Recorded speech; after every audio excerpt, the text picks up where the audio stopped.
নমস্কার বন্ধুরা, এই চ্যানেলের একটা নতুন ভিডিওতে আপনাদের সকলকে স্বাগত। এই ভিডিওতে আমি আপনাদের জানাবো কিভাবে একদিনের ট্যুরে বেলুড় মঠ, দক্ষিণেশ্বর ভবতারিণী মন্দির এবং আদ্যাপীঠ মন্দির থেকে ঘুরে আসতে পারবেন। এই ভ্রমণটা আপনারা হাওড়ার বেলুড় মঠ থেকে শুরু করে দক্ষিণেশ্বর মন্দির, সবশেষে আদ্যাপীঠ মন্দির দেখে শেষ করতে পারেন। আবার উল্টো দিক থেকে দক্ষিণেশ্বর বা আদ্যাপীঠ মন্দির ভ্রমণ করে সবশেষে বেলুড় মঠ ভ্রমণ করে শেষ করতে পারেন। আমি প্রথমে বেলুড় মঠ ভ্রমণ করব এবং বেলুড় মঠের প্রসাদ খেয়ে তারপর জলপথে মাত্র 11 টাকা টিকিটের বিনিময়ে সুন্দর লঞ্চে করে পৌঁছে যাব দক্ষিণেশ্বর মন্দিরে। দক্ষিণেশ্বরে মায়ের মন্দিরে পুজো দিয়ে এবং সম্পূর্ণ মন্দির চত্বরটা ঘুরে পৌঁছাবো 1 কিলোমিটার দূরে অবস্থিত আদ্যাপীঠ মন্দিরে। আদ্যাপীঠ মন্দিরে সন্ধ্যারতি দেখে মায়ের প্রসাদ গ্রহণ করে আদ্যা মাকে দর্শন করে বাড়ি ফিরব। আরেকটা কথা, বেলুড় মঠ, দক্ষিণেশ্বর এবং আদ্যাপীঠ এই 3 জায়গাতেই কিন্তু দুপুরে ভক্তদের জন্য ভোগ প্রসাদ দেওয়া হয়। আপনারা সকাল 9টা বা 10টার মধ্যে পৌঁছে গিয়ে কুপন সংগ্রহ করে যে কোনো জায়গা থেকেই ভোগ প্রসাদ গ্রহণ করতে পারেন। এই ভিডিওতে আমি বেলুড় মঠ, দক্ষিণেশ্বর এবং আদ্যাপীঠ মন্দিরের সম্পূর্ণ ইতিহাস এবং বর্তমান তুলে ধরব। প্রথমে জানাবো বেলুড় মঠের সম্পূর্ণ ইতিবৃত্ত এবং সমস্ত খুঁটিনাটি তথ্য। তারপর দক্ষিণেশ্বর মন্দির এবং আদ্যাপীঠ মন্দিরের সমগ্র ইতিহাস এবং বর্তমান তুলে ধরব, তাই ভিডিওটা একটু লেন্থি হবে। এছাড়াও এই মন্দিরগুলি খোলা এবং বন্ধের সময়সূচি এবং কম খরচে কিভাবে এই ভ্রমণটা সম্পূর্ণ করতে পারবেন তার একটা বিশেষ ধারণা দেব।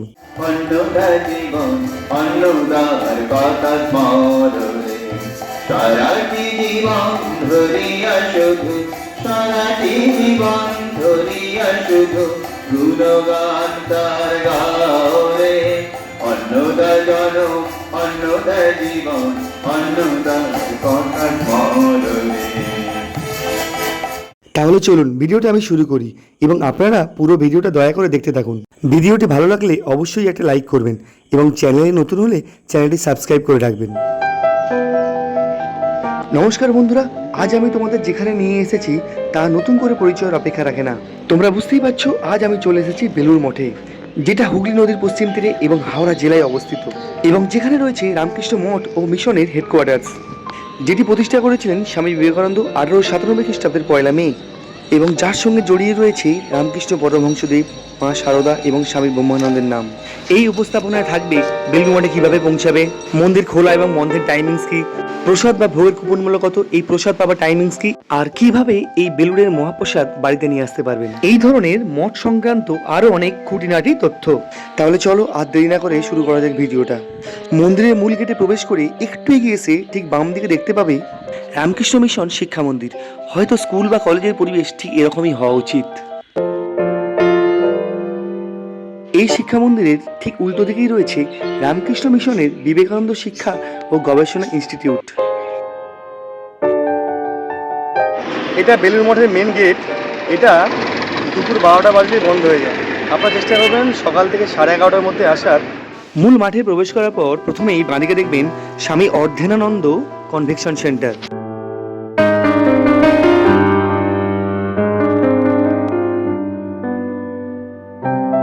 এরকম গোটা মঠ জুড়েই ছড়িয়ে ছিটিয়ে রয়েছে রামকৃষ্ণ মঠ এবং রামকৃষ্ণ মিশনের অ্যাডমিনিস্ট্রেটিভ অফিস।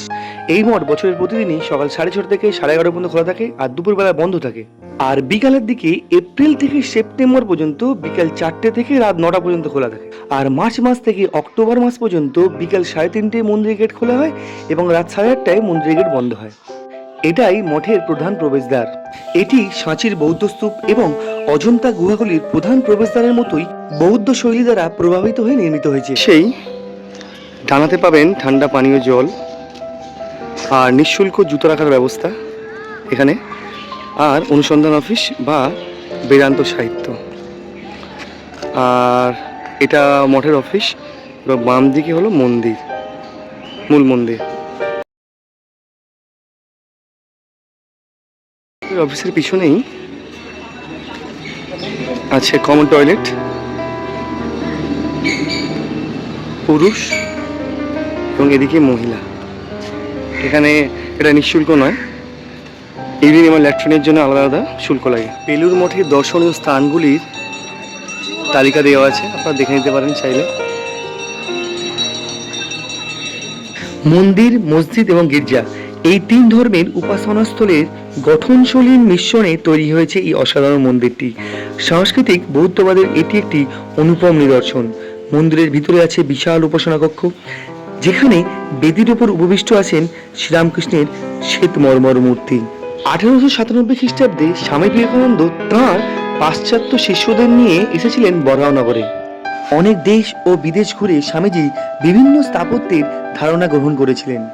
তৎকালীন প্রখ্যাত ইঞ্জিনিয়ার ও শিল্পপতি রাজেন্দ্রনাথ মুখোপাধ্যায়, যিনি পরবর্তীকালে স্বামী বিজ্ঞানানন্দ নামে পরিচিত হয়েছিলেন, তিনি এই মন্দিরের নকশা করেছিলেন। স্বামী বিবেকানন্দ এবং তৎকালীন মঠ ও মিশনের রাষ্ট্রপতি স্বামী শিবানন্দের ধারণা অনুসারে মন্দিরটির উচ্চতা প্রায় 112 ফুট, পুরোটাই চুনা পাথরের তৈরি, তবে সামনের কিছুটা অংশ সিমেন্টের। 1929-এর 13ই মার্চ এর ভিত্তিপ্রস্তর স্থাপিত হয়েছিল এবং এই বিশাল নির্মাণটি করেছিল মার্টিন অ্যান্ড বার্ন কোম্পানি। এবার আসি এই মন্দিরে আপনারা কিভাবে পৌঁছাবেন। এই মন্দিরে আপনারা দুভাবে পৌঁছাতে পারেন, একটি হাওড়া স্টেশন দিয়ে। সবচেয়ে ভালো হয় সকাল 7:40 হাওড়া স্টেশন থেকে সরাসরি বেলুড় মঠ আসার ট্রেন আসে। ওটা না পেলে বেলুড় স্টেশন যাওয়ার জন্য অনেক ট্রেন পেয়ে যাবেন।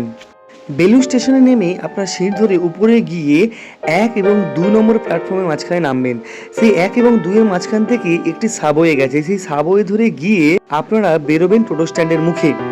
ডান দিকে টোটো স্ট্যান্ড, এখান থেকে বেলুড় মঠ পাক্কা 2 কিলোমিটারের রাস্তা। ভাড়া নেবে 15 টাকা, টাইম লাগবে 8 থেকে 10 মিনিট। টোটোতে করে আসার সময় যদি মূল এই গেটে নেমে পড়েন, তাহলে নামার সময় এই বাঁদিকে দেখে নিতে পারেন রামকৃষ্ণ মিশন এবং সারদা পীঠের শোরুম। এখানে বই, সিডি, ছবি ইত্যাদি বিক্রি হয়। আর যদি হুগলি নদীর পূর্ব দিক অর্থাৎ দক্ষিণেশ্বরের দিক থেকে আসেন, তাহলে এই যে স্কাই ওয়াক যেখানে শেষ হচ্ছে, দক্ষিণেশ্বরের যেখানে মূল গেট, তার ঠিক বাম দিকে যে রাস্তাটা গেছে, এখান থেকে পাক্কা 1 কিলোমিটার হচ্ছে মা ভবতারিণী ঘাট। এই ভবতারিণী ঘাট পেরিয়ে মাত্র 11 টাকা দিয়ে আপনারা পৌঁছে যেতে পারেন বেলুড় মঠে।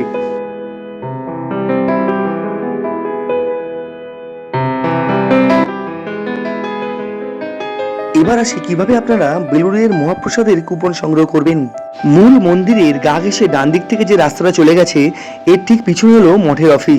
সকাল 11:30 পর্যন্ত মঠের এই অফিসে গিয়ে যে কোনো মূল্য দিয়ে আপনারা কুপন সংগ্রহ করতে পারেন। এখানে ভোগের নির্দিষ্ট কোনো কুপন মূল্য নেই, অর্থাৎ আপনারা যদি দুজন খান সেক্ষেত্রে আমরা 50 টাকাও দিতে পারেন, 100 টাকাও দিতে পারেন, আবার 500 টাকাও অনুদান হিসেবে দিতে পারেন। সেটা আরও সাদরে গ্রহণ করবে। যতজন প্রসাদ গ্রহণ করবেন সেই সংখ্যাটা ওখানে উল্লেখ করবেন। ওখানে ওরা একটি করে কুপন দেবে প্রতি মাথা পিছু। এই বাম দিকে হলো অফিস, এর ভিতরে মহারাজরা বসে আছে কুপন কাটার জন্য। প্রসাদের জন্য কুপন সংগ্রহ করে নিয়েছে। কুপন সংগ্রহ হয়ে গেলে ঘুরে দেখুন মঠের চারপাশটা। সেখানে মা শারদা, স্বামী বিবেকানন্দ এবং স্বামী ব্রহ্মানন্দের মন্দির রয়েছে। বেলুড় মঠের মূল মন্দিরের পাশে এবং হুগলি নদীর ধারে নির্মিত হয়েছে স্বামী ব্রহ্মানন্দের মন্দির। রামকৃষ্ণ পরমহংসদেবের শিষ্য এবং রামকৃষ্ণ মঠ ও রামকৃষ্ণ মিশনের প্রথম সভাপতি স্বামী ব্রহ্মানন্দকে উৎসর্গ করে এই মন্দিরটি নির্মিত হয়েছিল। এখানে স্বামী ব্রহ্মানন্দের পার্থিব শরীরকে দাহ করা হয়েছিল, সেই স্থানেই এই মন্দিরটি নির্মিত হয়েছে।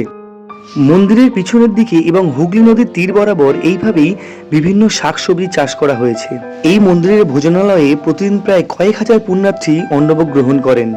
ব্রহ্মানন্দ মন্দিরকে পিছনে পেলে সামনে এগিয়ে গেলে দেখতে পাওয়া যাবে সামনে বেলুড় মঠের স্নান করার ঘাট। স্নান করার ঘাটের পাশে একটা অস্থায়ী চেঞ্জিং রুম আছে, সেটাও দেখতে পেলাম। ঘাটের ঠিক উল্টো পাশে রয়েছে মা সারদা দেবীর মন্দির। পবিত্র মায়ের এই মন্দিরটি রামকৃষ্ণের আধ্যাত্মিক সহধর্মিণী সারদা দেবীকে উৎসর্গ করা হয়েছে। যে স্থানে সারদা মায়ের পবিত্র মৃতদেহ দাহ করা হয়েছিল, সেই স্থানেই এই মন্দিরটি নির্মিত হয়েছে। 1920 খ্রিস্টাব্দের 21শে জুলাই এই মন্দিরটি পবিত্র করা হয়েছিল। সারদা মায়ের মন্দিরকে পিছনে পেলে দক্ষিণ দিক বরাবর এগিয়ে গেলে দেখতে পাওয়া যাবে স্বামী বিবেকানন্দ মন্দির। স্বামী বিবেকানন্দ মন্দিরটি সেই স্থানে দাঁড়িয়ে রয়েছে যেখানে 1902 সালে স্বামী বিবেকানন্দের পার্থিব মৃতদেহকে দাহ করা হয়েছিল।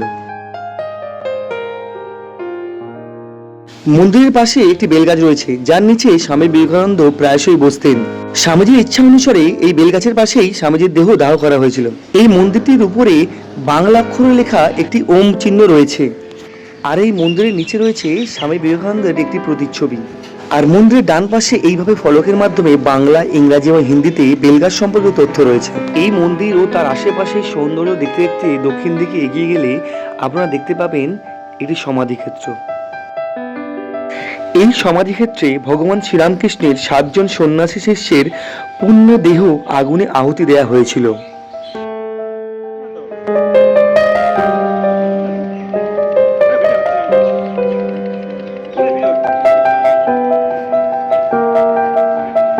এর আশেপাশেও বিভিন্ন শাকসবজি অর্থাৎ কিচেন গার্ডেন তৈরি করা হয়েছে। স্বামী বিবেকানন্দ মন্দিরে উল্টো দিকে রয়েছে রামকৃষ্ণ জাদুঘর। দ্বিতল এই জাদুঘরটিতে রামকৃষ্ণদেব, সারদাদেবী এবং বিবেকানন্দের ব্যবহৃত দ্রব্যের নিদর্শন রয়েছে। মঠ প্রদর্শন মোটামুটি শেষ। আমরা এবার প্রসাদ হলের দিকে যাব। তার আগে দেখুন গোটা মঠ চত্বর জুড়েই আছে এই ধরনের সুন্দর সুন্দর ফুলের গাছ। বাম দিকে মূল শ্রীরামকৃষ্ণের মন্দির, মাঝখানে মাঠ এবং দূরে ডান দিকে যে অংশ দেখতে পাচ্ছেন সেখান থেকেই প্রসাদ হলে যাওয়ার রাস্তা, নদীর ধার বরাবর। এখান দিয়ে এটা হলো প্রসাদ হলে যাওয়ার রাস্তা। উপরে লেখা আছে ওয়ে টু প্রসাদ হল।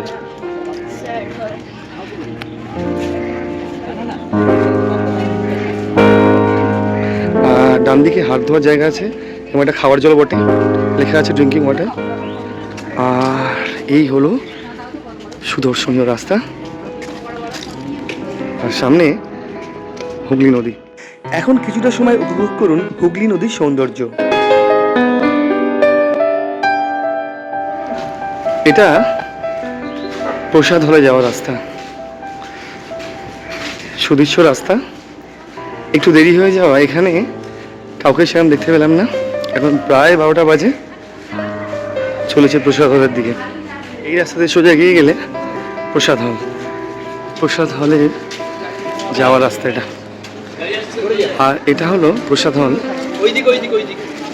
যেটা এখনো একটু কাজ বাকি আছে দেখলাম। আর প্রসাদ হলের ডান দিকে ও টয়লেট আছে, লেডিস এবং জেন্টস উভয়েরই। প্রসাদ হলের সামনেটাও খুব সুন্দর সাজানো গোছানো। চলুন এবার ভিতরে প্রবেশ করা যাক। দিকের এই বিল্ডিংটা মা সারদা ভবন, থাকার জায়গা। আর এটা হলো প্রসাদ হলে যাওয়ার রাস্তা, আর ওদিকে প্রসাদ হল থেকে বেরোনোর রাস্তা এবং তার পাশে হাত ধোয়ার জায়গা। এটা এন্ট্রি গেট। প্রসাদ হলে এখনো কিছু কাজ চলছে। প্রসাদ হল অত্যন্ত বড়, আর একদম প্রসাদ হলটি ভীষণ বড়। একসঙ্গে প্রায় 1000 মানুষ বসে খেতে পারবেন।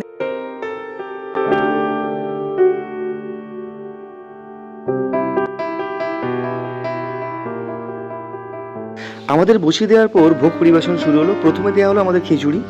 আমি ভেবেছিলাম বেলুড়ের মহাপ্রসাদ বাড়িতে নিয়ে আসবো, তাই একটা টিফিন বক্স সঙ্গে করে নিয়েছিলাম। আমি জানতাম যে প্রথমবারে ওরা দেবে না, তাই প্রথমবারে টিফিন বক্সটা আমি ওপেন করিনি। খিচুড়ি মহাপ্রসাদ দেওয়ার পর ওরা আমাদের তরকারি দিল। তারপর যথারীতি বড় জায়গায় জল দিতে দেখলাম। এরপর দেখলাম দ্বিতীয়বারের জন্য খিচুড়ি ভোগ রিপিট হচ্ছে। প্রথমবার আমি আমার টিফিন বক্স ওপেন করে রাখিনি, দ্বিতীয়বার আমি টিফিন বক্সটা ওপেন করে রেখেছি। এখন দেখা যাক ওনারা টিফিন বক্সে খিচুড়ি ভোগ দেয় কিনা। খিচুড়ি ভোগ দিয়ে দিল দ্বিতীয়বারে। অর্থাৎ আপনারা চাইলে এইভাবে কিন্তু বাড়িতে পার্সেল নিয়ে আসতে পারেন বেলুড়ের মহাপ্রসাদ। আমি এইভাবেই বেলুড়ের মহাপ্রসাদ বাড়িতে এনেছিলাম। এইভাবে আপনারাও যদি চান বেলুড়ের মহাপ্রসাদ বাড়িতে নিয়ে আসবেন, তাহলে সঙ্গে করে ছোট বক্স নিয়ে যেতে পারেন। এরপর ওরা নিয়ে এলো পাঁপড়, তো যথারীতি পাঁপড় পাতে দিয়ে দিল। তারপর যথারীতি বড় জায়গায় করে এলো চাটনি।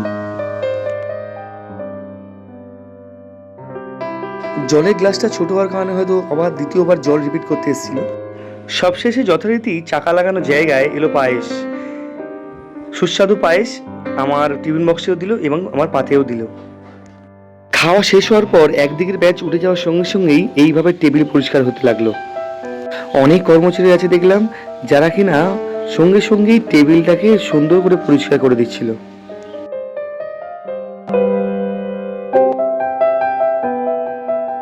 আর একদল লোক প্লেটগুলোকে সুন্দরভাবে তুলে নিচ্ছিল। আর খাবার প্লেটগুলোকে ভিতরে সুন্দরভাবে পরিষ্কার করতেও দেখলাম। খেয়ে দিয়ে এদিক থেকে বেরোবেন, বেরিয়ে এদিকে হাত ধুয়ে এই রাস্তা দিয়ে সোজা এগিয়ে যেতে হবে। এটাই এক্সিট। আপনারা যেটা দিয়ে এসছেন সেটা ফিরতে পারবেন না। এখানে হাত ধোয়ার জন্য প্রায় 200টার বেশি কল আমি দেখতে পেলাম। মন্দির চত্বর থেকে এটা বেরিয়ে যাওয়ার রাস্তা। আবার মন্দির চত্বরে প্রবেশ করে যাবে ঠিক বিকাল 4টের পর।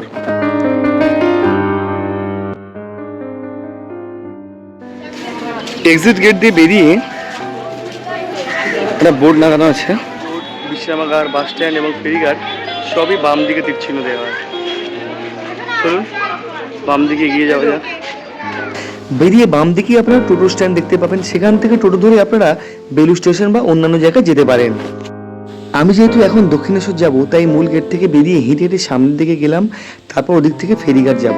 তো হেঁটে হেঁটে যাওয়ার সময় দেখলাম বাঁদিকে অনেক কিছু জিনিস বিক্রি হচ্ছে, তো আপনারা চাইলে এখান থেকে অনেক কিছু কিনতেও পারেন।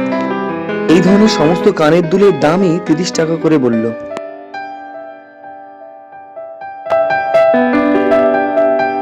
দুর্ভাগ্যবশত যদি বেলুড় মঠের মহাপ্রসাদ না পান, তাহলে বেলুড় মঠের গেটের ঠিক সামনেই এই ধরনের অনেক খাবার দোকান রয়েছে। এটা মঠে প্রবেশ করার গেট, আর এর ঠিক ডান দিকেই রয়েছে ফেরিঘাট যাওয়ার রাস্তা। সাধারণ দিনের টোটোগুলো মঠের গেটের সামনে নামালেও অনুষ্ঠানের সময় সেই দূরের গেটে নামায়। ফেরিঘাট যাওয়ার পথে বাঁদিকে আপনারা দেখতে পাবেন রামকৃষ্ণ মিশন চ্যারিটেবল ডিসপেন্সারি। ফেরিঘাট যাওয়ার পথে এখানে অনেক খাবার দোকান আছে, চাইলে আপনারা টিফিন অথবা ভাতও খেয়ে নিতে পারেন। ফেরিঘাট যাওয়ার পথে এটা হলো বেলুড়ের পলিটেকনিক কলেজ, আর এটা মাঠ, আর দূরে ওটা দেখছেন Belur college, Belur B Ed college ওটা। আর এই যে বাউন্ডারি ওয়ালের পাশ থেকে এটা হচ্ছে ফেরিঘাট যাওয়ার রাস্তা। মাঠের বাউন্ডারি ওয়ালের পাশ থেকে এটাই হলো ফেরিঘাট যাওয়ার রাস্তা। এখান থেকে সমস্ত জায়গায় টোটো পাওয়া যায়, আপনারা চাইলে টোটোতেও ফেরিঘাটে পৌঁছাতে পারেন। ফেরিঘাট যাওয়ার রাস্তার পথে এরকম সাইনবোর্ডে প্রাচীন ভারতের কতিপয় বিখ্যাত সাহিত্যিকদের ছবি এবং সাহিত্যকীর্তি দেওয়া আছে। এই রাস্তা দিয়ে হেঁটে গেলে 4 থেকে 5 মিনিটে আপনারা বেলুড় মঠ যে ফেরিঘাট আছে সেখানে পৌঁছাতে পারবেন। ডান দিকে বেলুড় মঠ পুলিশ ফাঁড়ি দেখতে পাবেন। তারপর কিছুটা এগিয়ে গিয়ে অনেক দোকানপাট পেরিয়ে আপনারা ফেরিঘাটে উঠতে পারবেন। আপনারা যদি দক্ষিণেশ্বর থেকে আসেন, অর্থাৎ ফেরিঘাট পেরিয়ে আসেন, ঠিক এদিক থেকেই আপনারা বেলুড় মঠ যাওয়ার রাস্তাটা পাবেন। আর ডান দিকে আছে আনন্দ ভবন, এখানে রুম ভাড়া নিয়ে থাকা যায়। এখানে যে কেউ চাইলে এসে ভাড়া করে থাকতে পারে। এখানে বিশ্রামাগার আছে, বেলুড় মঠের পক্ষ থেকে তৈরি করা হয়েছে, এখানে অনেক মানুষ বিশ্রাম নিচ্ছেন। সরকার এবং মঠ কর্তৃপক্ষের পক্ষ থেকে বেলুড় মঠ যে লঞ্চ ঘাট, এটাকে খুব সুন্দর করে সাজিয়ে তোলা হয়েছে। আর এই ডান দিকে হচ্ছে টিকিট কাউন্টার, এখান থেকে অনেক জায়গার যাওয়ারই লঞ্চ ছাড়া হয়। দক্ষিণেশ্বর, বরাহনগর, বাগবাজার, হাওড়া, মিলেনিয়াম পার্ক ইত্যাদি বিভিন্ন জায়গায়। আমরা যে দক্ষিণেশ্বর যাব, এর ভাড়া দেখলাম উপরের চার্টেই আছে 11 টাকা। খুব সুন্দর সাজানো গোছানো এই ফেরিঘাট। আমি যেহেতু দক্ষিণেশ্বর যাব, তাই দক্ষিণেশ্বর যাওয়ার লঞ্চের দিকে আমি এগিয়ে চললাম। সামনে ইন্ডিকেট করাই আছে দক্ষিণেশ্বর এই দিকে। আমার হাতে 11 টাকার টিকিট, আর এখানে আপনারা কিউআর কোড স্ক্যান করে, মেট্রো রেলের মতোই কিউআর কোড স্ক্যান করে আপনাদের গেট খুলে যাবে, সেখান থেকে দক্ষিণেশ্বর লঞ্চ ধরতে পারবেন।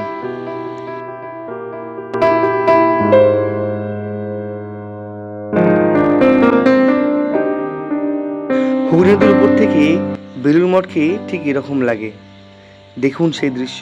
বেলুড় মঠ থেকে দক্ষিণেশ্বরের এই যাত্রাপথ সত্যিই খুব মনোরম।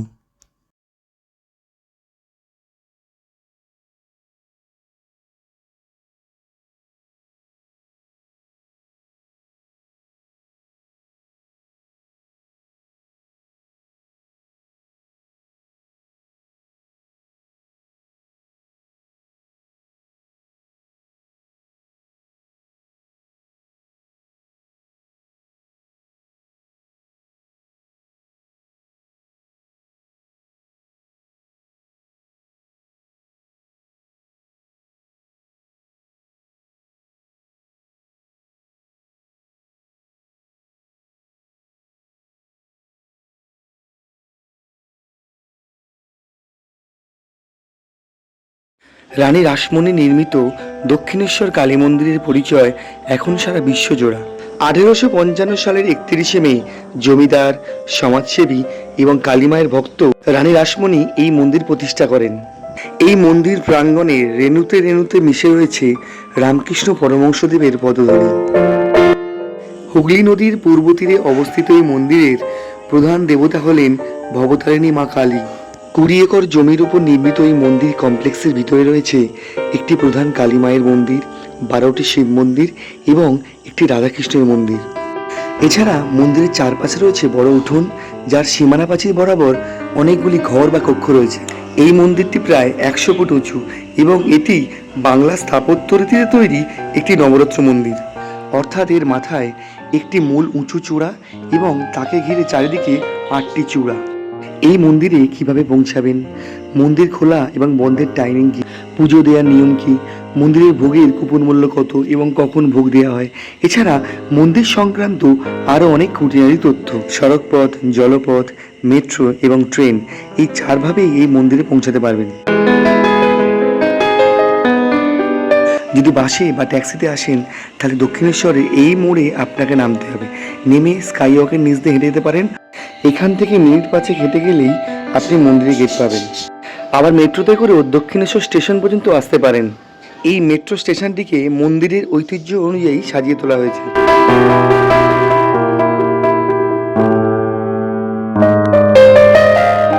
এছাড়া দক্ষিণেশ্বরে ট্রেনে করেও আসতে পারেন। শিয়াল থেকে দক্ষিণেশ্বর মাত্র 20 মিনিটের রাস্তা। দক্ষিণেশ্বর রেল স্টেশনের টিকিট কাউন্টারটিকে মন্দিরের আদলে গড়ে তোলা হয়েছে। উপরে রেল স্টেশন আর নিচে মেট্রো স্টেশন। এখান থেকে বেরিয়ে বাম দিক থেকে অটো ধরেও যেতে পারেন, আবার উপর থেকে এসে স্কাইওয়াকেও মন্দির পৌঁছাতে পারেন। উপরে যেটা দেখছেন এটা ন্যাশনাল হাইওয়ে, আর নিচে হলো দক্ষিণেশ্বর বাস স্টপেজ, তার পাশে স্কাইওয়াক তাকে কেন্দ্র করে। এটা স্কাইওয়াকে যাওয়ার রাস্তা। আর ডান দিকে হলো দক্ষিণেশ্বর রেল স্টেশন, আর নিচে মেট্রো স্টেশন, আর উপরে মেট্রো স্টেশনের গেট দেখতে পাচ্ছেন। বাম দিকে এটা রেল স্টেশন, আর ডান দিকে এটা স্কাইওয়াক যাওয়ার রাস্তা। চলুন যাওয়া যাক।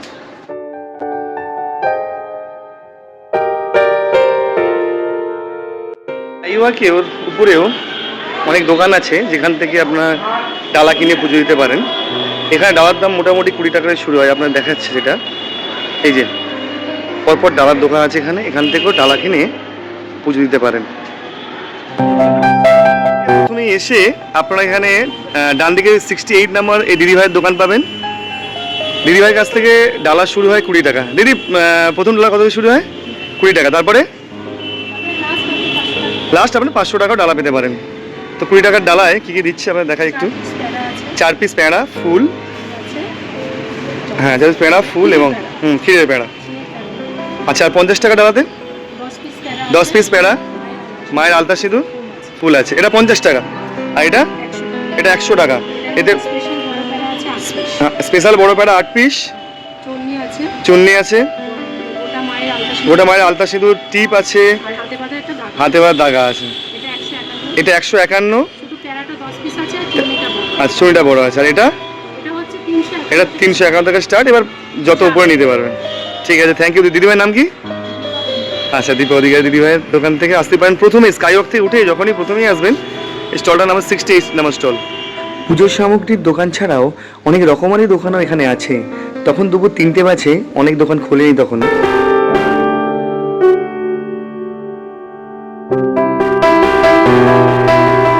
স্কাইওয়াকের উপর দিয়ে হেঁটে মন্দিরে আসতে মিনিট 5 লাগবে। এরপর স্কাইওয়াক থেকে নেমে প্রথমেই পাবেন মন্দিরের সিংহদুয়ার, আর বাম দিকে পড়বে মা ভবতারিণী ঘাট, অর্থাৎ নদীপথে বেলুড়মঠ যাওয়ার রাস্তা। এই হলো দক্ষিণেশ্বর কালী মন্দিরের সিংহদুয়ার। সিংহদুয়ার থেকে প্রবেশ করে প্রথমেই ডানাতে পাবেন রামকৃষ্ণদেবের একটি প্রতিচ্ছবি। এই মন্দিরে সারা বছরই আসা যায়, তবে অমাবস্যা এবং পুজোর দিনগুলিতে প্রচুর ভক্তদের সমাগম ঘটে। এছাড়া সপ্তাহের ছুটির দিনগুলিতে অর্থাৎ শনি ও রবিবার ভক্ত সমাগম হয়। তাই যারা ভিড় পছন্দ করেন না তারা চেষ্টা করবেন সপ্তাহের অন্য দিনগুলিতে আসতে। এই মন্দির সকাল 6টা থেকে দুপুর 12:30 পর্যন্ত খোলা থাকে, আর দুপুর 3টে থেকে আবার 8:30 পর্যন্ত খোলা থাকে। আর মন্দিরকে কেন্দ্র করে তৈরি স্কাইওয়াকও একইভাবে দুপুরবেলা বন্ধ থাকে।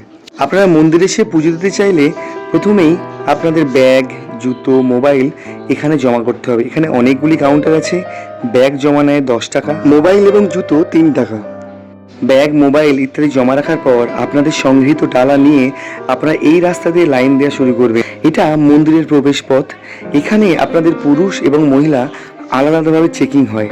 চেকিং করার পর এখান থেকে ডালাসহ মন্দিরে প্রবেশ করতে হবে। মূল কালী মন্দিরের গর্ভগৃহে রূপোর তৈরি 1000 পাপড়ি বিশিষ্ট পদ্ম সিংহাসনে শিবের বুকের উপর দক্ষিণ দিকে মুখ করে দাঁড়িয়ে আছেন মা ভবতারিণী। দক্ষিণেশ্বরের মহাপ্রসাদ বা ভোগ যদি আপনারা গ্রহণ করতে চান তাহলে সকাল 9টা থেকে 10টার মধ্যে আপনাদের আসতে হবে। কারণ এখানে কয়েক হাজার ভক্তের সমাগম হয় রোজ, আর 300 জনের কুপন দেওয়া হয়। যেহেতু মন্দিরের ভিতরে মোবাইল বা ক্যামেরা নিয়ে যাওয়ার নিয়ম নেই, তাই আমি পিছন থেকে দেখাচ্ছি। আপনারা মূল গেট থেকে প্রবেশ করলেন, প্রবেশ করার পর মন্দিরের এই অংশে আপনাদের কুপন সংগ্রহ করতে হবে। তারপর 12:30টার সময় মাকে ভোগ নিবেদন করা হলে দুপুর 1টার পর মহাপ্রসাদ দেওয়া হবে। আর ভোগ প্রসাদ আপনারা চাইলে বাড়িতেও নিয়ে যেতে পারেন। সেক্ষেত্রে আপনাদের বাড়ি থেকে অন্তত 4 থেকে 5টা টিফিন বক্স আনতে হবে, কারণ এখানে অনেক রকমের প্রসাদ দেওয়া হয়। মন্দিরের প্রবেশদ্বারের সামনেই নতুন করে তৈরি করা হয়েছে স্বামী বিবেকানন্দের একটি সুউচ্চ মূর্তি। আর এই মূর্তির পিছনে আছে ডালা অর্কিড। আপনারা যদি স্কাইওয়াক থেকে ডালা না কেনেন, সেক্ষেত্রে এখানে এসেও ডালা কিনতে পারেন।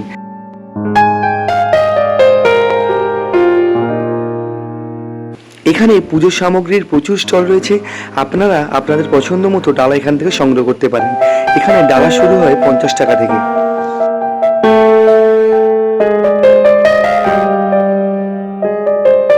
এই ডালার ভিড় থেকে হেঁটে গিয়ে পিছন দিকে পাবেন রকমারি দোকানের মার্কেট এবং খাবারের দোকান, সেটা আমি পরে দেখাচ্ছি। মন্দিরের মূল সিংহদুয়ার থেকে ভিতরে ডানাতে পাবেন কার পার্কিং, আর বাম দিকে পাবেন ভোজনালয় বা ফুড স্টল বিল্ডিংয়ের মধ্যে। আর উপরে হলো অতিথি নিবাস। এখানে আপনারা চাইলে স্বল্প মূল্যে এসে থাকতে পারেন। এটা কিন্তু মন্দিরেরই অতিথি নিবাস। স্বাভাবিকভাবেই এখানে কিন্তু পিওর ভেজ পাওয়া যায়। আর এর সামনে অনেকগুলি স্পেশাল কচুরি দোকান ছিল, যেগুলো ফুড প্লাজার মধ্যেই প্রবেশ করিয়ে দেওয়া হয়েছে। আর মূল গেট থেকে প্রবেশ করে ঠিক বাম দিকে রয়েছে কার পার্কিং। এখানে 2 হুইলার থেকে 6 হুইলার পর্যন্ত পার্ক করতে পারবেন। প্রতি ঘন্টায় এখানে চার্জ ধার্য করা হয়। এখানে সেই চার্টটি দেওয়া আছে, আপনারা দেখে নিতে পারেন। আর জলপথেও আপনারা এই মন্দিরে আসতে পারবেন। সেক্ষেত্রে বেলুড় মঠের লঞ্চ ঘাট থেকে লঞ্চ ধরে মাত্র 11 টাকার বিনিময়ে আপনারা দক্ষিণেশ্বরের ঘাটে এসে পৌঁছাতে পারবেন। আর দক্ষিণেশ্বরের ঘাট থেকে দেখা যায় এই সুদৃশ্য মন্দির। লঞ্চ ঘাট থেকে দক্ষিণেশ্বর মন্দির মাত্র 5 থেকে 7 মিনিট হাঁটা পথ। এই মন্দির নির্মাণের পিছনে যে কাহিনী লুকিয়ে রয়েছে তা এবার আপনাদের জানাই। 1847 সালে জমিদার গিন্নি রাসমণি তীর্থ করার উদ্দেশ্যে কাশী যাত্রার উদ্যোগ নেন, যার বর্তমান নাম বারাণসী। আত্মীয় স্বজন, চাকর বাকর ও খাবার রসদ মিলিয়ে মোট 24টি নৌকা প্রস্তুত হয়। কাশী যাত্রা করার আগের রাতে রানী রাসমণি স্বপ্নে দেবী মা কালীর দর্শন পান এবং দেবী তাকে নির্দেশ দেন কাশী যাত্রার দরকার নেই, গঙ্গা নদীর তীরে সুন্দর মন্দিরে দেবীর মূর্তি স্থাপন করে পূজার ব্যবস্থা করতে। দেবী স্বয়ং সেই মূর্তিতে প্রকাশিত হবেন এবং পূজা গ্রহণ করবেন। স্বপ্নাদেশ পেয়ে রানী রাসমণি অবিলম্বে দক্ষিণেশ্বর গ্রামে 20 একর এই প্লটটি ইংরেজ কোম্পানির কাছ থেকে কিনে নেন। পূর্বে এই প্লটটি জন হেস্টি নামক একজন ইংরেজের ছিল। এই স্থানটি পূর্বে সাহেবান বাগিচা নামে পরিচিত ছিল। এর কিছুটা অংশ জুড়ে একটি কবরস্থানও ছিল, যা তন্ত্র সাধনার ঐতিহ্য অনুসারে শক্তি সাধনার উপযুক্ত স্থান বলে বিবেচিত। মন্দিরটির নির্মাণ কাজ শুরু হয়েছিল 1847 খ্রিস্টাব্দে আর শেষ হয় 1855 খ্রিস্টাব্দে। প্রায় 8 বছর লেগেছিল এই মন্দিরটি নির্মাণ করতে, এবং এই মন্দির নির্মাণ করতে খরচ হয়েছিল 9 লক্ষ টাকা।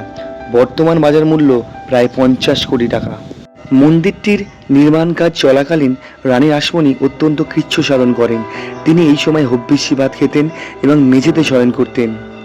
বর্ধমানের দাইহাটা এলাকার নবীন ভাস্কর তৈরি করেছিলেন সকলের আরাধ্য এই মাতৃমূর্তি, যিনি রামকৃষ্ণদেবের সমসাময়িক বছর অর্থাৎ 1836 খ্রিস্টাব্দে জন্মগ্রহণ করেছিলেন। মন্দির প্রতিষ্ঠার পর প্রধান পুরোহিতের দায়িত্ব পান রামকুমার চট্টোপাধ্যায়। পূজার কাজে সাহায্যের জন্য তিনি তার ভাই রামকৃষ্ণকে নিয়ে আসেন। ইনি পরবর্তীকালে রামকৃষ্ণ পরমহংস দেব রূপে পরিচিত হন। মন্দিরের বাইরে অবস্থিত এই কুঠি বাড়িতে এবং মন্দিরের উত্তর পশ্চিম কোণে অবস্থিত এই ঘরগুলিতে রামকৃষ্ণ এবং সারদা মা তাঁদের জীবনের একটি উল্লেখযোগ্য অংশ কাটিয়েছিলেন। দক্ষিণেশ্বরের মা জগৎজননী হয়ে উঠেছেন, আর এই মূর্তিতে প্রাণ প্রতিষ্ঠা করেন রামকৃষ্ণ পরমহংসদেব। মন্দিরের গেটের বিপরীতে এটা কুঠি বাড়ি।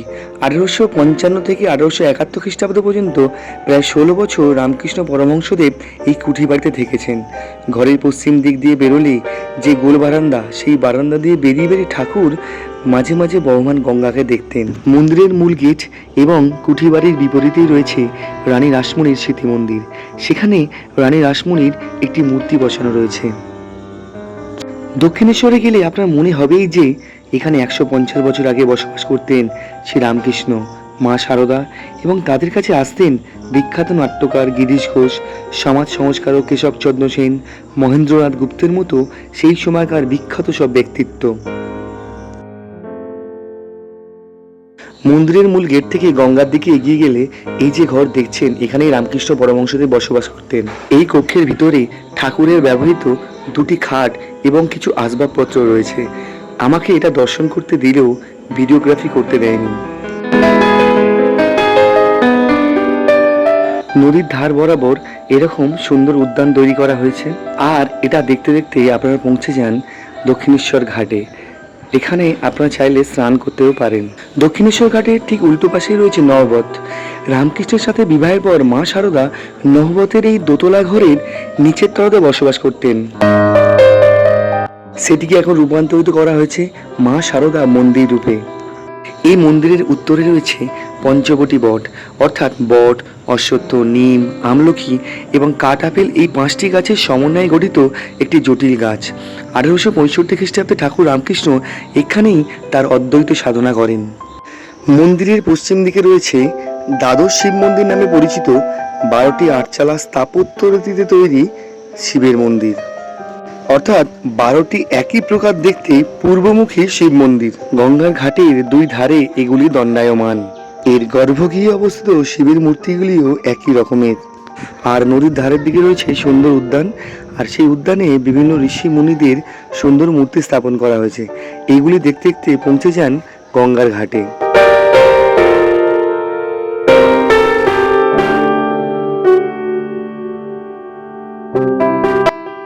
আর এই গঙ্গার ঘাট থেকে বালি বীচকেও খুব সুন্দর দেখতে লাগে। মন্দিরের পূর্ব দিকে রয়েছে মন্দিরের পুষ্করিণী। তা দেখার জন্য যেখানে ব্যাগ, মোবাইল জমা রাখা হয় তার পাশ থেকে চলে আসুন, এসে পুরোটা ঘুরে দেখতে পারবেন। এই পুষ্করিণীর চারিদিকটা সুন্দর করে সাজিয়ে তোলা হয়েছে। আর মন্দিরটা পিছন থেকে কেমন দেখতে লাগে সেটা দেখার জন্য আপনারা এখানে আসতে পারেন। এছাড়াও মন্দিরের মূল গেটের বিপরীতে রয়েছে পণ্য বিথিকা। এখানেও আপনারা পুজোর সামগ্রীও যেমন পাবেন, তেমনি বিভিন্ন রকমারি দ্রব্য পেতে পারেন।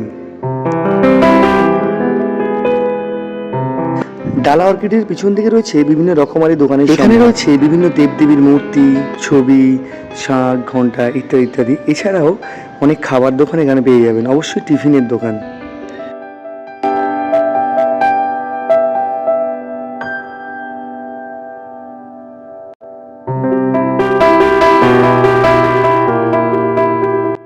এখান থেকে আপনারা সংগ্রহ করে নিতেই পারেন দক্ষিণেশ্বরী কালী মায়ের মূর্তি বা ছবি।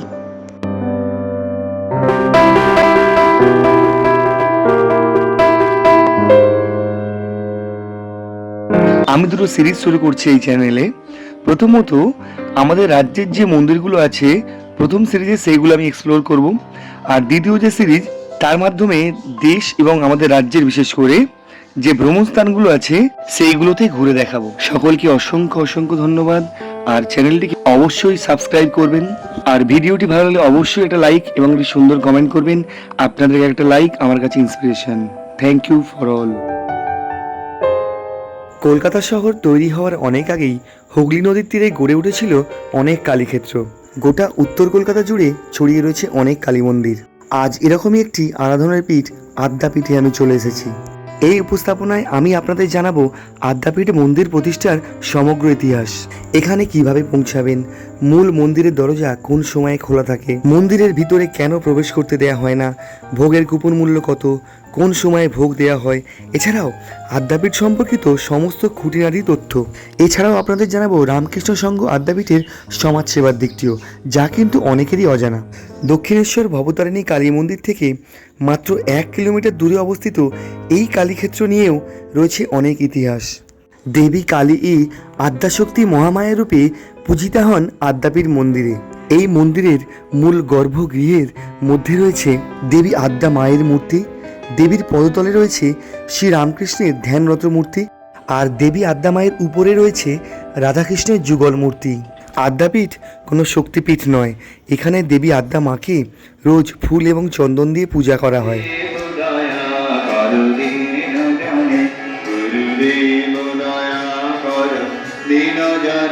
গুরুদেব দয়া করো দীন চলে জয় সদ্গুরু ঈশ্বর। প্রথমে জানাই এখানে কিভাবে এসে পৌঁছাবেন।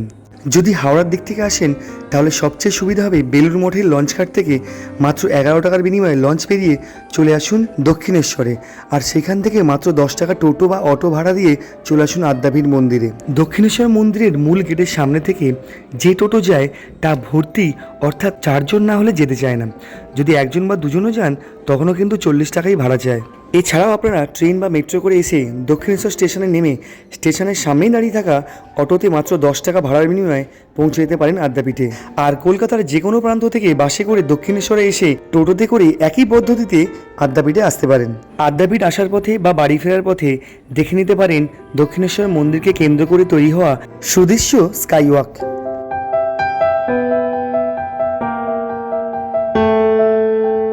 টোটোতে 10 টাকা ভাড়া দিয়ে মাত্র 5 মিনিটেই পৌঁছে গেলাম দক্ষিণেশ্বর রামকৃষ্ণ সংঘের আদ্যাপীঠ মন্দিরে। আদ্যাপীঠ মন্দিরের সামনে অনেক ডালার দোকান রয়েছে। এখানে পুজোর ডালা শুরু হয় 50 টাকা থেকে, এরপর 100, 150, 200 বা তার উপরে চাইলেও ডালা আপনি পাবেন। আদ্যাপীঠ মন্দিরের প্রথম প্রতিষ্ঠাতা অন্নদা ঠাকুর, অবশ্য তার পিতৃদত্ত নাম অন্নদাচরণ ভট্টাচার্য। মন্দিরের এই গেট দিয়ে প্রবেশ করার পর বাম দিক দিয়ে এগিয়ে গেলে পাবেন মূল আদ্যামায়ের মন্দির, আর ডান দিকে রয়েছে গাড়ি পার্কিং এবং জুতো জমা রাখার জায়গা। এখানে 3 চাকা এবং 4 চাকা প্রতি ঘন্টায় 20 টাকা এবং 2 চাকা প্রতি ঘন্টায় 10 টাকার বিনিময়ে জমা রাখতে পারবেন। আদ্যাপীঠের ভোগ বাস্তবিকভাবে সবার জন্যই। ভোগের কুপন মূল্য 60 টাকা এবং 7 বছরের নিচে বাচ্চাদের ভোগের কুপন মূল্য 30 টাকা।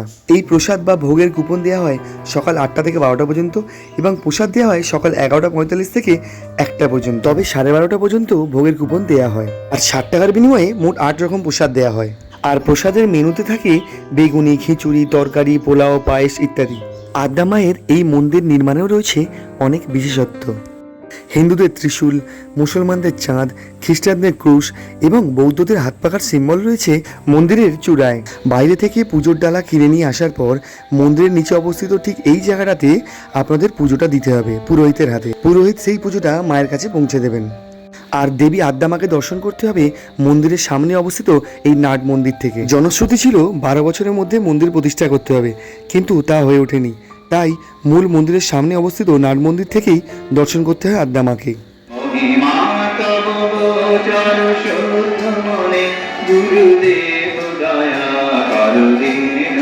মাকে দর্শন করার জন্য মন্দিরের এই গেট প্রতিদিন সকাল 10টা থেকে 10:30 পর্যন্ত খোলা থাকে এবং সন্ধ্যাবেলা 7টা থেকে 7:30 পর্যন্ত খোলা থাকে। আর বিশেষ যে দিনগুলিতে মন্দিরের দরজা সারাদিনই খোলা থাকে তার একটা সূচি এখানে দেওয়া আছে। ভিডিওটি পজ করে আপনারা দেখে নিতে পারেন। এই বিশেষ দিনগুলিতে যে কোনো সময় এলেই আপনারা মায়ের দর্শন পেতে পারেন। আদ্যা মায়ের মূল মন্দিরের পাশেই রয়েছে আরও অনেকগুলি মন্দির, যেমন শিব মন্দির, সত্যনারায়ণ মন্দির ইত্যাদি। এই মন্দিরগুলিতেও নিত্য পূজার ব্যবস্থা আছে, আপনারা চাইলে এখানেও পুজো দিতে পারেন। এটা হলো শ্রী শ্রী তারা মায়ের মন্দির। 1967 খ্রিস্টাব্দে মূল বড় মন্দিরটি প্রতিষ্ঠিত হওয়ার আগে 1915 খ্রিস্টাব্দে গড়ে উঠেছিল আদ্যা মায়ের এই আদি মন্দির। এখানে পাশাপাশি অনেকগুলি শিব মন্দির আছে এবং সেই মন্দিরের ভিতরে একই প্রকার শিবলিঙ্গ স্থাপিত আছে। এটা হলো সেই আদ্যা মায়ের আদি মন্দির। আপনারা চাইলে এখানেও পুজো দিতে পারেন। এখানেও নিত্য পুজোর ব্যবস্থা করা আছে এবং অনেকেই দেখলাম পুজো দিচ্ছেন। নাট মন্দির আর ওদিকে গর্ভগৃহ। আর এই যে মন্দিরটা দেখছেন, এটা গেটটা এখন বন্ধই আছে। এটাই মূল নাট মন্দির। এটা দুর্গা পুজো, বাসন্তী পুজো এবং অন্যান্য বিভিন্ন পুজোর সময় ভিতরে মূর্তি বসিয়ে পূজা অর্চনা করা হয়। এবার এই মন্দির প্রতিষ্ঠার ইতিহাসটা আপনাদের জানাই। আদ্যাপীঠ মন্দিরের প্রথম প্রতিষ্ঠাতা অন্নদা ঠাকুর, অবশ্য তার পিতৃদত্ত নাম অন্নদাচরণ ভট্টাচার্য। তিনি বাংলাদেশের চট্টগ্রামের বাসিন্দা ছিলেন। মা হলেন তিলোত্তমা ভট্টাচার্য, বাবা অভয়চরণ ভট্টাচার্য। 1321 বঙ্গাব্দে অন্নদাচরণ ভট্টাচার্য চট্টগ্রাম থেকে কলকাতায় এসেছিলেন কবিরাজি পড়তে। ভেবেছিলেন আয়ুর্বেদিক চিকিৎসক হবেন। থাকতেন এক বন্ধুর বাড়িতে কলকাতার আমহার্স্ট স্ট্রিটে। বৃত্তি নিয়ে পাস করেছিলেন কবিরাজি। সেই বন্ধুর বাবা কবিরাজি ডিসপেন্সারির জন্য এটি দোকানও ভাড়া করে দিয়েছিলেন। এই সময়ে রামকৃষ্ণদেবের সাথে সাক্ষাৎ হয়েছিল তাঁর। রামকৃষ্ণদেব অন্নদা ভট্টাচার্যকে বলেছিলেন, কবিরাজি ব্যবসা তোমার হবে না। শোনা যায় ঠাকুর অন্নদাকে স্বপ্নাদেশ দিয়েছিলেন, ইডেন গার্ডেন্সের ঝিলে আদ্যামা পড়ে আছেন, ওখান থেকে মাকে নিয়ে এসো।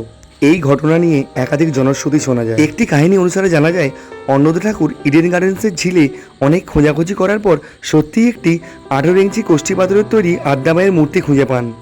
দিনটা ছিল রাম নবমী তিথি। সেদিন রাতে দেবী অন্নদাকে দেখা দিয়ে বলেন, অন্নদা, কাল বিজয়া দশমী, তুমি আমায় গঙ্গায় বিসর্জন দিও। দেবীর এই কথা শুনে অন্নদা ঠাকুর এক প্রকার আঁতকে ওঠেন। তিনি বলেন, পূজাপাঠ না করায় কি মা রাগ করে চলে যাচ্ছেন?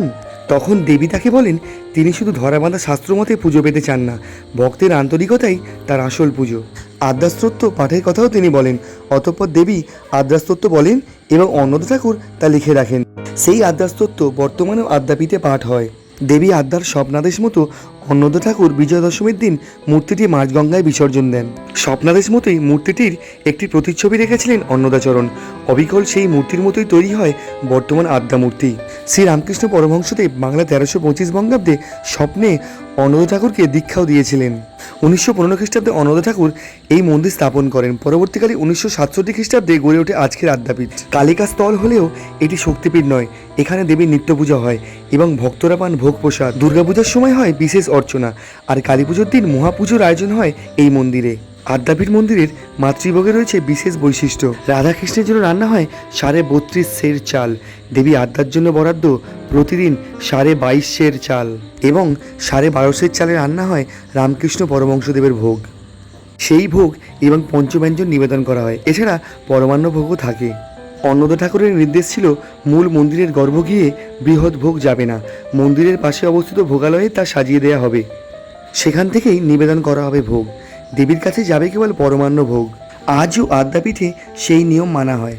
সন্ধ্যের পর ঘি এবং উৎকৃষ্ট চাল দিয়ে তৈরি হয় অমৃতভোগ এবং সন্ধ্যা 7টা থেকে সেই অমৃতভোগ ভক্তদের মাঝে বিলিয়ে দেওয়া হয়। অপূর্ব সুন্দর খেতে সেই অমৃতভোগ। প্রতিদিন সন্ধ্যা 6টার পর থেকে সঙ্গীতানুষ্ঠান হয় এবং 7:30টায় মন্দিরের গেট খোলে। ছেড়ে দে তোর ছোঁয়া ছানি, পেতে দে তোর হৃদয় খানি, আবার নাচবে দিয়ে দিয়ে পাদু খানি। প্রেমের ঠাকুর যুগ যুগান্তর ঠাকুর পুজো কর, দূর করে দে মনের ময়লা ঠাকুর পুজো কর। চলো অন্নদা জীবন, অন্নদার কথা স্মরণে, সারাটি জীবন ধরিয়া শুধু, সারাটি জীবন ধরিয়া শুধু গুণগান তার গাওরে। অন্নদা জনম, অন্নদা জীবন, অন্নদার কথা স্মরণে। মূল মন্দিরের বাইরেই রয়েছে এরকম একটি সুন্দর শিব মন্দির।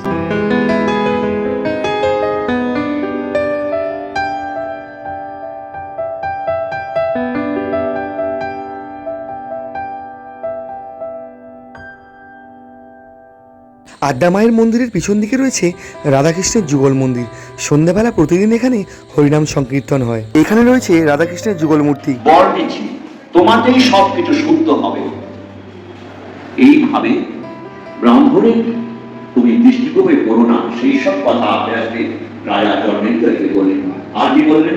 সহস্রার্থ মুনির ক্রোধে পড়ে ইন্দ্রের তখন কি হয়েছিল?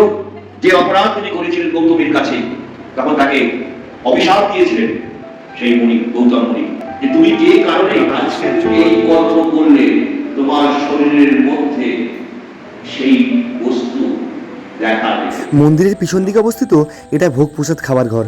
এখন এটা বন্ধ থাকায় আমি এর ভিতরটা দেখাতে পারছি না, তবে এর পাশে অবস্থিত ছোট ঘরটিতে জুতো খুলে রেখে খেতে বসতে হয়। সম্পূর্ণ মন্দিরটাই খুব সাজানো গোছানো। এর পিছনে অবস্থিত এই জলাশয়ে এখানে রাজহংস প্রতিপালন করা হয়। এর পাশে অবস্থিত এই বিল্ডিংটি স্টোর রুম এবং ভোগ প্রসাদ রান্নার ঘর। মন্দিরের পিছন দিকে রয়েছে একটি বৃহৎ গোশালা। ভোগ প্রসাদ ঘরের পাশ থেকে এই রাস্তা দিয়ে গোশালায় যাওয়া যায়। সারাটি জীবন ধরিয়া শুধু, সারাটি জীবন ধরিয়া শুধু গুণগান তার গাওরে। অন্নদা জনম, অন্নদা জীবন, অন্নদার কথা স্মরণে। দক্ষিণেশ্বর রামকৃষ্ণ সংঘ আদ্যাপীঠের আরেকটি বিশেষ দিক হলো সমাজসেবা। এখানে রয়েছে অনাথ আশ্রম, বৃদ্ধ এবং বৃদ্ধাদের জন্য রয়েছে বানপ্রস্থ আশ্রম, সাধক এবং সাধিকাদের জন্য রয়েছে পৃথক পৃথক আবাসস্থল, দেশবাসীর জন্য রয়েছে দাতব্য এবং ভ্রাম্যমাণ চিকিৎসালয়, X ray clinic, ECG clinic, দন্ত এবং চক্ষু চিকিৎসা বিভাগ। এছাড়াও দৈনিক বিনামূল্যে 3 থেকে 400 নরনারায়ণ সেবা। ভাবতে অবাক লাগে কি নেই এই আদ্যাপীঠে। এমনকি বিশ্বের বিভিন্ন প্রান্তের লোক এই আদ্যা মাকে স্মরণ করে কত ব্যাধি থেকে মুক্তি লাভ করেছেন। এই সমস্ত কর্মযজ্ঞই শুরু করেছিলেন একজন মানবদরদী মহামানব, তিনি হলেন শ্রীমৎ অন্নদা ঠাকুর। সারা বিশ্ব আজ আদ্যাপীঠ এবং অন্নদা ঠাকুরকে নিয়ে মুখর। অন্নদা ঠাকুর বিশ্বের সকলকে ভ্রাতৃত্বের বন্ধনে আবদ্ধ করার জন্য প্রতিষ্ঠানের সকল সদস্য ও কর্মীদের নামের শেষে ভাই শব্দটি ব্যবহার করতেন। তাই আসুন সমস্ত দ্বন্দ্ব ও ভেদাভেদ ভুলে অন্নদা ঠাকুরের সর্বধর্ম সমন্বয়ের পতাকার নিচে একত্রিত হই। আজ এই পর্যন্তই। সকলকে অসংখ্য ধন্যবাদ। ভিডিওটি ভালো লাগলে অবশ্যই একটি লাইক দেবেন, চ্যানেলটি সাবস্ক্রাইব করবেন, আর আদ্যাপীঠ সম্পর্কে কোনো প্রশ্ন থাকলে কমেন্ট করে জানাবেন, আমি অবশ্যই উত্তর দেব। সকলে ভালো থাকবেন, সুস্থ থাকবেন। দেখা হচ্ছে পরের ভিডিওতে। ধন্যবাদ।